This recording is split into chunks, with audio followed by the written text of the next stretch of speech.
The morning started like any other for Captain Lee Minho. He sipped his coffee while checking the cargo manifest for his transport ship, the Lucky Star. Medical supplies for the outer colonies, nothing exciting. That was how he liked it. Peace was good for business, and business had been good for 200 years. Minho walked through the ship's small bridge, running his fingers along the smooth control panels. Everything was clean, efficient, modern, nothing like the old warships that still floated in the dark between Earth and Mars. Those ancient giants were relics now, sleeping monuments to a time when humans fought wars among the stars. "Captain," his ship's AI said in a pleasant voice, "we have clearance for departure to Proxima Tau." "Thank you." "Hana," Minho replied, settling into his pilot seat. "Take us out nice and easy." The Lucky Star lifted off from Earth's main spaceport, joining the steady stream of peaceful traffic heading to the outer systems. Cargo ships, passenger liners, research vessels. No military craft. There hadn't been any need for military craft in his lifetime. 3 days into the journey, everything changed. Dr. Kim Hanul was working late in her lab at the Proxima Tau research station when the first alarm sounded. She looked up from her microscope, confused. They hadn't had a real emergency in 5 years. The worst thing that usually happened was someone getting sick from alien pollen. "All personnel to emergency stations," the station commander announced over the speakers. "Unknown ships approaching the system." Hanul frowned. Unknown ships? Every vessel in this part of space was registered and tracked. Pirates were extinct. Wars were history. What could be unknown? She made her way to the command center, where Station Commander Park Jinsu stood staring at the main screen. 3 objects moved toward them from the edge of the system. They were big, much bigger than any cargo ship, and they moved wrong somehow. "Too smooth, too fast. Have we tried to contact them?" Hanul asked. "Of course," Jinsu replied, sweat beading on his forehead. "They don't answer. They just keep coming." "Maybe their communications are broken," Hanul suggested. "It happens." But even as she said it, she didn't believe it. Something about those ships made her stomach twist with fear. They looked hungry. The first ship reached the outer edge of the research station's sensor grid. It was beautiful in a terrible way, all flowing curves and dark metal that seemed to bend light around it. For a moment, nothing happened.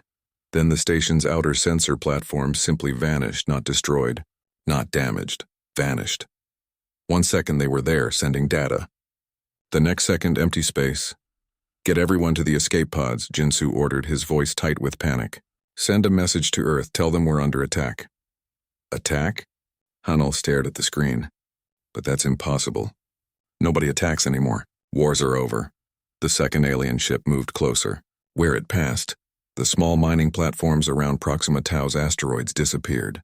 Just gone, as if they had never existed.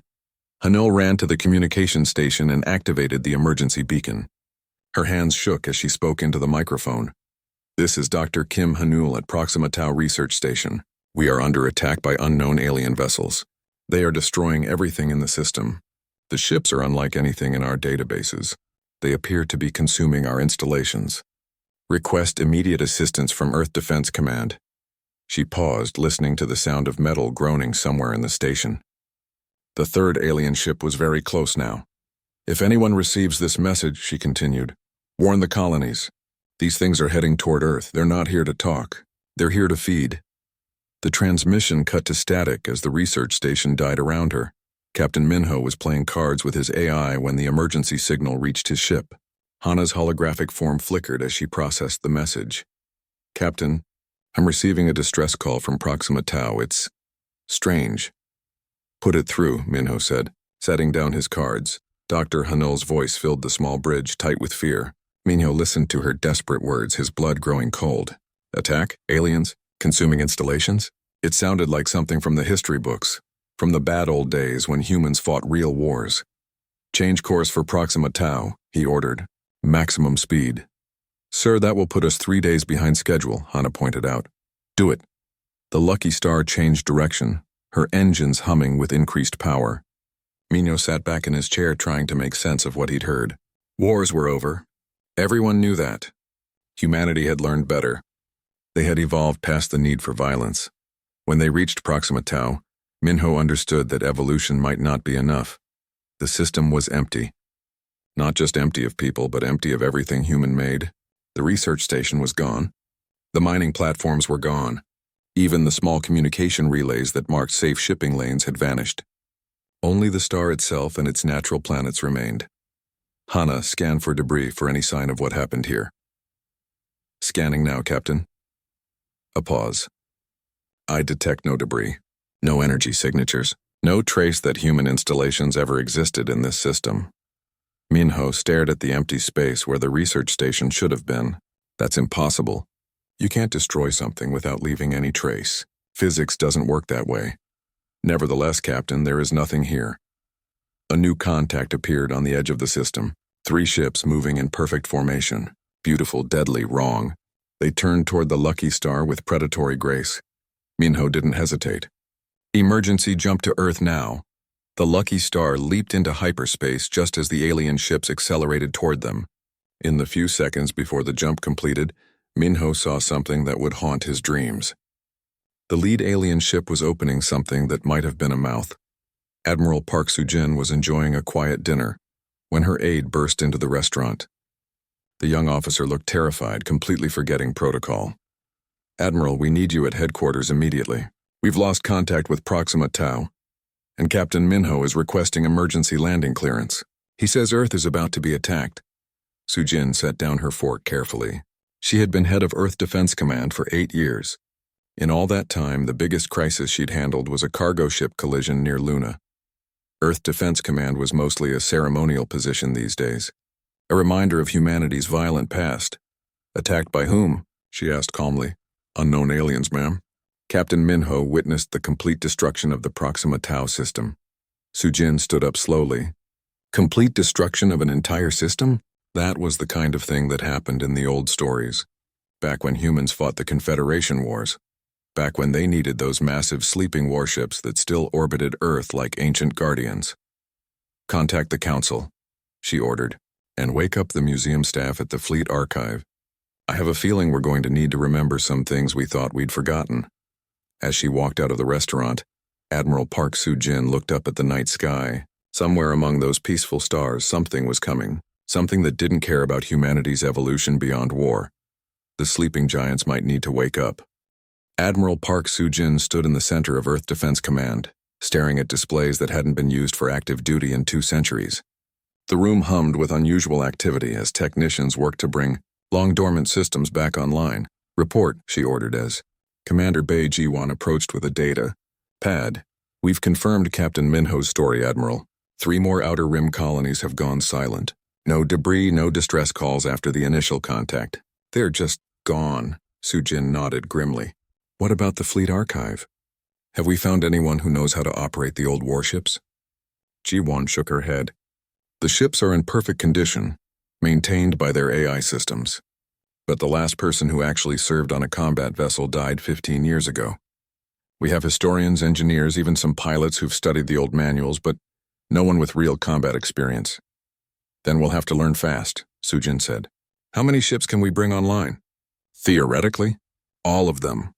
247 vessels from escort fighters to the big dreadnoughts. But finding crews..." Ji-won trailed off. Captain Lee Minho entered the command center, still shaking from his experience at Proxima Tau. Behind him walked engineer Choi Do-hyun, a specialist in historical spacecraft systems. "Admiral," Minho said, "I volunteered to help with the reactivation. Do-hyun here knows the old ships better than anyone alive." Do-hyun nodded nervously. "I've spent 20 years studying them as historical artifacts. I never thought I'd need to make them fight." "Show us what we're working with," Soo-jin ordered. They took a shuttle to the outer defense ring, where the ancient warships waited in silent rows. The vessels were massive beyond modern understanding, built when humanity believed bigger meant safer. The smallest escort was larger than today's biggest cargo hauler. Their destination was the Indomitable Will, flagship of the old human defense fleet. As their shuttle approached, Minho felt his breath catch. The ship was over 5 kilometers long, its hull bristling with weapon systems that could crack planets. "The AI should respond to authorized personnel," Do-hyun explained as they docked. "At least that's what the manuals say." They walked through corridors that felt more like city streets. Everything was clean, maintained, ready. The ship systems had been waiting patiently for 200 years. "Computer, activate command functions," Do-hyun said to the air. Lights flickered and a voice responded. Not the pleasant, gentle tone of modern AIs, but something deeper, harder. Command functions online. Identify yourself. Engineer Choi Do-yun, acting under authority of Earth Defense Command. Acknowledged. I am Hansung 7, Command AI of this vessel. Current status, standby mode. Combat readiness suspended per Treaty of Mars, year 2156. Admiral Soo-jin stepped forward. Hansung 7, this is Admiral Park Soo-jin, current commander of Earth Defense Command. We need to reactivate this vessel for combat operations. A pause.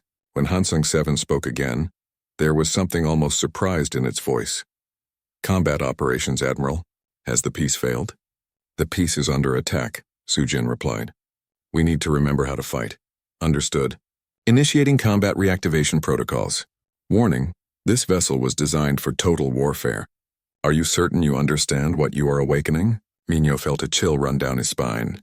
What does it mean by that? Hansung 7's voice carried the weight of old wars. This ship was built to end threats permanently, Captain.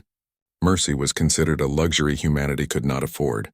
We fought wars of extinction, because anything less meant our own extinction. That's not who we are anymore, Soo-jin said firmly. With respect, Admiral, you may not have a choice. Shall I display tactical archives from our last engagement? The corridor's walls became screens, showing images from space battles fought 3 centuries ago. Ships the size of moons exchanged fire that could boil oceans. Human vessels moved with ruthless efficiency, not just defeating enemies but ensuring they could never threaten anyone again. These are the Devourer Wars, Hansung 7 explained. The enemy you face now appears to be their descendants. They have returned, evolved, and very angry. Do-hyun stared at the displays. The history books said we won those wars completely. Every Devourer ship was destroyed. Not destroyed, Engineer. Driven back to the void between galaxies. We thought distance would be enough. It appears we were wrong. Young pilot Yoon Nari had always been fascinated by the old fighter craft in the museums. She never expected to be climbing into one for real combat training. The fighter bay of the Indomitable Will held 200 small attack craft, each one a deadly work of art. These ships don't think like modern vessels, Chief Gunner Lim Tae-hyung explained as he showed her the weapons systems. They're not transport ships with guns attached. They're weapons that happen to have life support. Nari ran her hands over the fighter's controls. Everything was designed for one purpose, killing efficiently. Even the life support systems were built to keep the pilot alive long enough to complete their mission. It feels wrong, she admitted, like we're betraying everything humanity has learned. Maybe, Tae-hyung replied. But if we don't learn to use these, there won't be any humanity left to betray.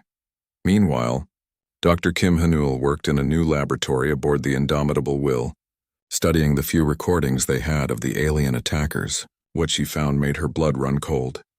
Admiral, she called over the communication system. I need you to see this immediately. Soo-jin arrived to find Hanul pointing at a detailed analysis display. I've been comparing the alien ships to historical records, Hanul explained. The basic design matches Devourer vessels from the old wars, but they've evolved. Look at this energy signature. The display showed readings that defied physics as humans understood it. They're not just destroying our installations, Hanul continued. They're consuming them completely, converting matter directly into energy. That's why there's no debris. They're literally eating everything we build. How is that possible? 300 years of evolution in the deep void, Hanul said grimly. They've learned to feed on technology itself. And Admiral, there's something else. The pattern of their attacks suggests they're not just hunting randomly. They're testing us. Testing us for what? To see if we remember how to fight back. As if summoned by her words, alarms began sounding throughout the ship. Hansung 7's voice echoed through the corridors. Alert. Multiple contacts detected at system edge. Configuration matches Devourer attack formation. Estimated arrival time 6 hours. Admiral Soo-jin felt the weight of 2 centuries of peace pressing down on her shoulders. In 6 hours, humanity would face its first real battle since the Great Reconciliation. They had exactly that long to remember what their ancestors knew about war. All hands to battle stations, she ordered, the words feeling strange in her mouth. Prepare for combat. Around her, the peaceful humans of Earth tried to become the warriors their ancestors had been. The sleeping giants were stirring, but would they wake up in time? In the void of space, the Devourer ships accelerated toward Earth, hungry for the feast that awaited them. They had spent 3 centuries growing stronger, more efficient, more deadly.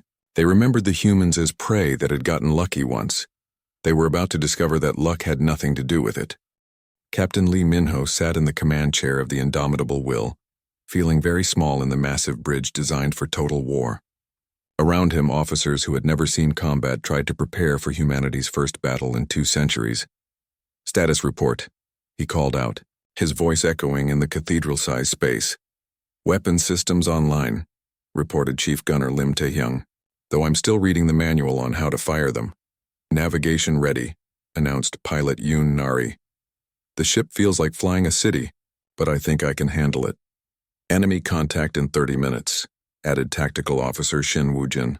The young man had somehow found his calling reading ancient battle plans, understanding strategies that made everyone else's head hurt. Minho nodded, trying to project confidence he didn't feel. Admiral Soo-jin had given him field command of humanity's most powerful warship. The weight of that responsibility was crushing. "Hansung 7, what can you tell us about the approaching enemy?"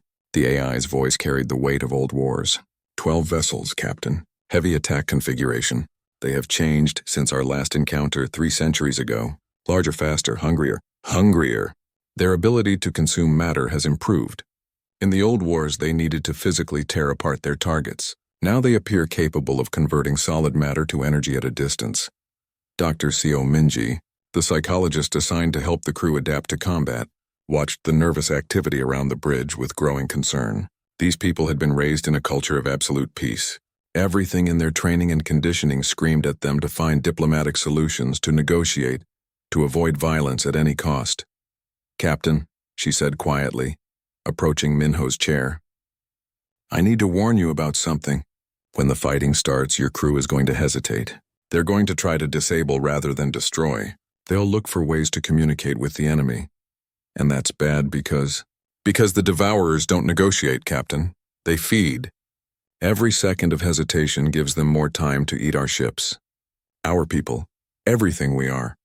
On the edge of the solar system, the alien vessels crossed the orbit of Pluto. The lead ship was beautiful in a terrifying way, its organic curves flowing like liquid metal. Behind it came 11 others moving in perfect formation. They had tasted human technology at Proxima Tau and found it delicious. Now they came for the feast at humanity's heart. The first contact between the fleets happened near Jupiter. The Righteous Thunder, one of the smaller human warships, moved to intercept the alien advance. Its captain, a former cargo pilot named Kim Dong-hae, had volunteered for combat duty because someone had to. "Unknown vessels, this is Captain Kim of the human defense ship Righteous Thunder. Please respond and state your intentions in this system." Silence. The alien ships continued their approach, beautiful and deadly. "Unknown vessels, you are entering restricted space. Please alter course and prepare for inspection." Still nothing. But the lead alien ship began to change, its hull flowing like water, weapons appearing along its sides. "Sir," called his tactical officer. "They're charging weapons." Captain Kim felt his chest tighten. Everything in his peaceful upbringing told him there had to be another way. "Try the emergency frequencies. Maybe their communications are just different." "Sir, they're targeting us. Send a general warning on all channels. Tell them we don't want to fight." The first alien energy beam hit the Righteous Thunder along its starboard side. The ship's armor held, but Kim could feel the hull vibrating in a way that made his stomach turn. "They're trying to eat the ship," his engineer reported in a panicked voice. "The beam is converting our hull material into energy." "Return fire," Kim ordered, his voice shaking. The human weapons fired, ancient plasma cannons that had once cracked worlds. The beam struck the alien ship and simply disappeared, absorbed into its flowing hull. "No effect, Captain. They're absorbing our energy. All weapons, concentrated fire." The Righteous Thunder opened up with everything it had. Missiles, plasma cannons, particle beams, weapons that could level cities. The alien ship swallowed it all, growing brighter and larger with each hit. "Sir, we need to retreat," his navigator urged. "No, we can find a way to communicate. We just need to try harder." That hesitation cost them.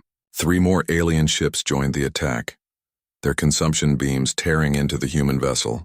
The Righteous Thunder fought bravely, but it fought like a cargo ship with guns attached. Its crew tried to disable rather than destroy, looking for ways to negotiate even as their ship died around. Then Captain Kim's last transmission reached the indomitable Will just as his ship vanished into the aliens' hungry mouths. They don't want to talk. His voice crackled through static. They just want to eat. Don't make our mistake. Don't try to be civilized. Be human. The transmission cut to silence. Captain Minho felt something cold and hard settle in his chest as he listened to Kim's final words. Around the bridge, his crew stared at their displays in shock. The Righteous Thunder was gone. Not destroyed, not disabled. Consumed completely. Hansung 7. Analysis of the engagement. The Righteous Thunder fought according to current human military doctrine, Captain. Measured response, attempts at communication. Minimum necessary force. Against the Devourers, this approach is suicide. Then how do we fight them? The same way humanity fought them 3 centuries ago, with absolute commitment to their total destruction. Dr. Seo Minji stepped forward. Captain, I need permission to implement emergency psychological protocols. What kind of protocols? The kind that turn peaceful humans into what their ancestors were. The kind that removes hesitation, mercy, and the desire to negotiate. The kind that makes them willing to kill completely. Minho stared at her. You're talking about changing who we are. I'm talking about surviving, Captain. The choice is simple. Be peaceful and die. Or remember what humans were like when something tried to eat them. The alien fleet continued its approach toward Earth. They had fed well on human technology and found it satisfying. The destruction of the first human ship had been particularly sweet. Its crew so delightfully reluctant to fight effectively. Now they came for the main course. The planet ahead teemed with billions of the soft, civilized humans. It would be the greatest feast in Devourer history. What they didn't know was that humanity was remembering things it had tried very hard to forget. In the depths of the ancient warships, sleeping protocols were awakening. Combat instincts that had been suppressed for 200 years began to stir. Captain Minho stood up from his command chair, feeling the weight of command settling on his shoulders like armor. Dr. Seo, implement your protocols. All hands, this is the captain. We're about to engage an enemy that wants to eat our entire species. They're not interested in negotiation, communication, or mercy. So we're going to give them exactly what they want. A pure demonstration of what humans are capable of when survival is at stake. Around the bridge, his crew began to change. The gentle, peaceful expressions hardened. Eyes that had never seen war began to glow with something ancient and terrible. Hansung 7, full combat activation. All weapons, all systems, everything our ancestors built to end threats permanently. Acknowledged, Captain. Welcome back to the war. The Battle of Mars began at dawn, Earth time. 300 alien ships dropped out of hyperspace around humanity's second home, their organic hulls gleaming like black oil in the light of the red planet's sun. They moved with predatory grace toward the orbital habitats where 5 million humans lived and worked. Captain Lee Minho, now promoted to fleet captain, stood on the bridge of the indomitable Will as it led 37 human warships into battle. The psychological conditioning had worked on his crew, though it had cost them something precious. They no longer flinched at the thought of killing. They no longer looked for diplomatic solutions. They had become what their ancestors were, efficient killers when survival demanded it. Fleet status, he ordered. All ships report ready, sir. Tactical Officer Shin Woo-jin replied. The young man had found his calling in the ancient art of war, his mind naturally grasping strategies that had been forgotten for 2 centuries. The Mars defense platform is requesting permission to evacuate civilians. Denied, Minho said coldly. Evacuation takes time we don't have. We hold the line here. Wing Commander Yoon Nari led 200 fighters from the indomitable Will's launch bays. The small craft moved like angry wasps around their mothership, their pilots no longer the gentle transport operators they had been weeks ago. The conditioning had changed them, stripped away their reluctance to harm others. Phoenix Squadron, form up on me, Nari ordered, her voice steady and cold. Remember, these things eat our weapons, so we feed them something they can't digest. Her squadron consisted of fighters loaded not with energy weapons, but with old-fashioned kinetic slugs, solid metal moving at enormous speed. You couldn't absorb momentum. The first alien ship reached the outer edge of Mars's atmosphere and began feeding. The small research stations that dotted the planet's upper orbit simply vanished, consumed by hungry energy beams. But this time the humans didn't hesitate. All ships engage at will, Fleet Captain Minho commanded. No quarter, no mercy. Kill them all. The human fleet opened fire. The ancient weapons that had once ended civilizations came alive again. The indomitable Will's main guns fired streams of superheated plasma that could boil oceans. Smaller vessels launched volleys of kinetic missiles that hit like asteroid impacts. The fighters swarmed the alien ships, their solid projectiles punching through organic hulls. But the aliens had evolved too. The lead alien vessel, massive as a moon, began to change shape. Its hull flowed like water, growing new weapon systems and defensive structures. It absorbed the human energy weapons and fired them back, stronger and more focused. Direct hit on the Defiant, reported Communications Officer Bei Ji-1. She's gone. Fleet Captain Minho watched another human ship die, consumed completely by the hungry aliens.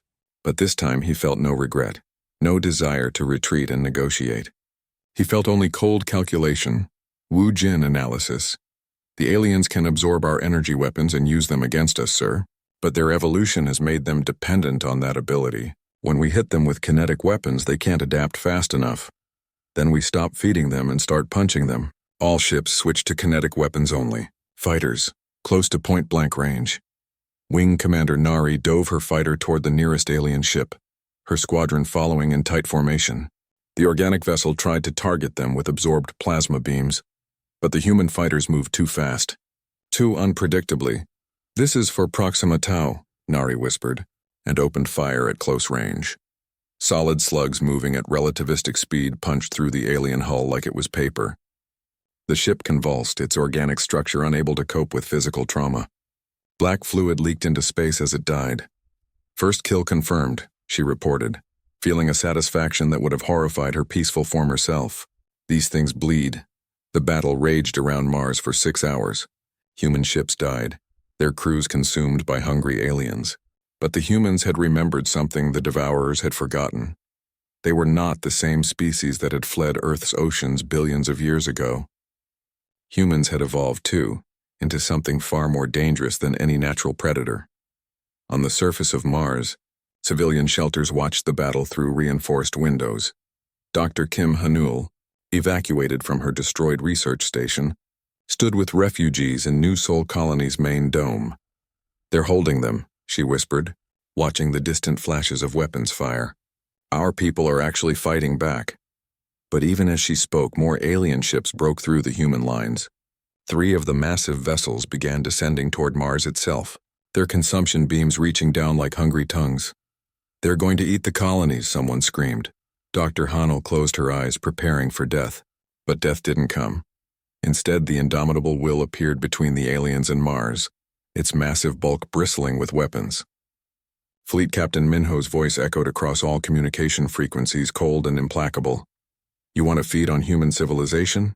Then digest this." The ancient dreadnought unleashed everything it had, not the measured response of a peacekeeping force, but the full fury of a species that had once fought wars of extinction. Kinetic weapons that could crack continents. Plasma cannons that burned hotter than stars. Missiles that carried enough explosive power to level mountain ranges. The 3 alien ships tried to absorb the assault, but there was too much, coming too fast.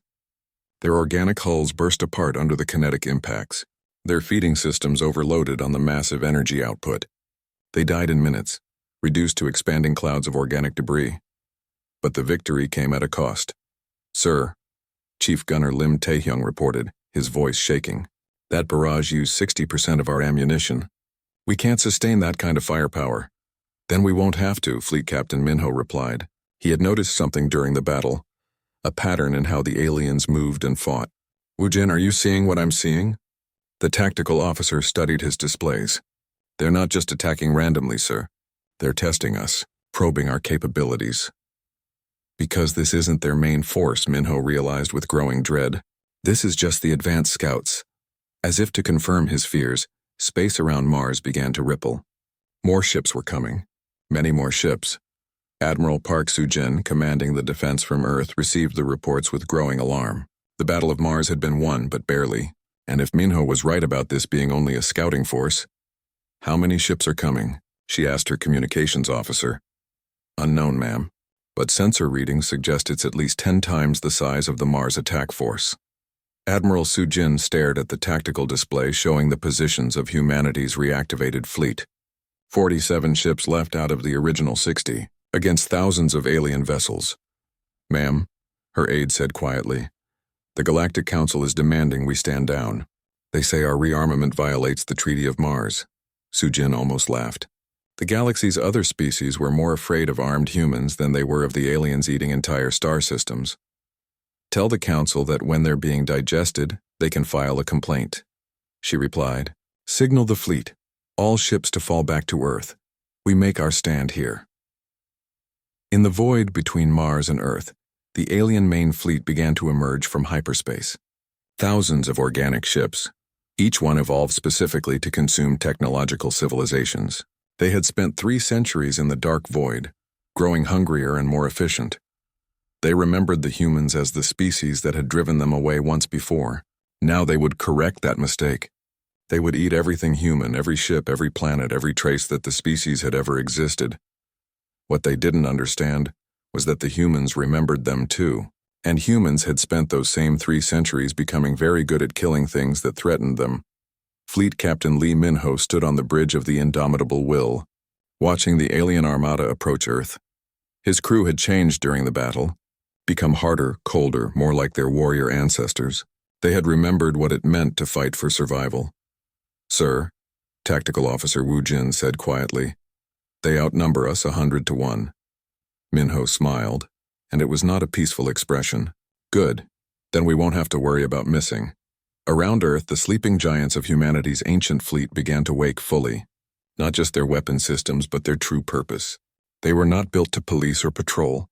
They were built to end threats so completely that they could never return. The real battle was about to begin.